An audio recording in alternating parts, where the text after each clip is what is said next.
The M143 bomblet was a biological cluster bomb sub-munition developed by the United States during the 1960s. The spherical bomblet was the biological version of the Sarin-filled M139 chemical bomblet. History: the M143 bomblet was produced at the peak of U.S. biological delivery systems development during the 1960s. Essentially, the biological version of the M139 bomblet. The M143 was smaller than the M139.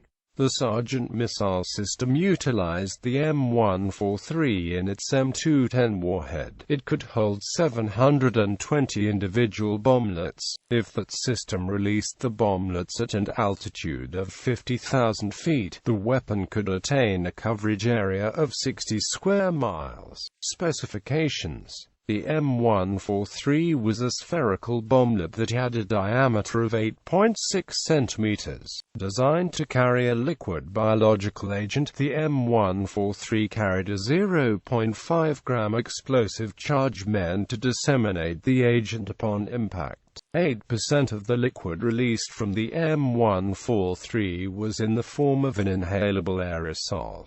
When filled, the bomblet had a mass of 34 kilograms and 190 milliliters of liquid agent could contain 6x1012 anthrax spores. The M143 demonstrates the lethality of even a small amount of biological agent. The amount of anthrax contained in the bomblet would be the equivalent of 300 million lethal doses. Tests involving the M143. The M143 bomblet was used in multiple biological weapons effectiveness tests by the U.S. Army. Two tests, collectively dubbed Yellow Leaf, sought to test the M143 and biological agents in a jungle environment. The tests were divided into two phases. Phase A was at the Panama Canal Zone and utilized Tiara as a simulant. Tests in Panama could not be completed because of international considerations, and an alternate test site was found in Hawaii at the Olau Forest, southwest of Hilo. The goals of the Yellow Leaf tests were to learn the effectiveness of the M143 in a jungle environment, the area of coverage for a U.S. Navy MASDEYEI weapons system Sargent missile biological warhead over a jungle. The Panama Tests took place in February 1964 and the Hawaii tests, utilizing the simulant Bacillus globigii, took place from April to May 1966.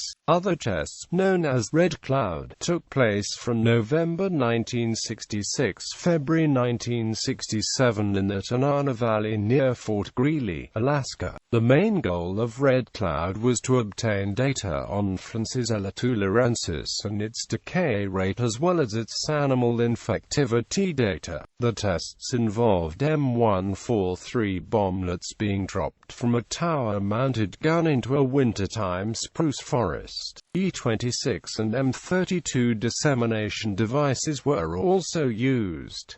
The tests disseminated the following biological agents: simulants F. tularensis, B. globigii, Serratia marcescens, and Escherichia coli. Both Red Cloud and Yellow Leaf were overseen by the U.S. Army's Death Threat Test Center, and were part of Project 112.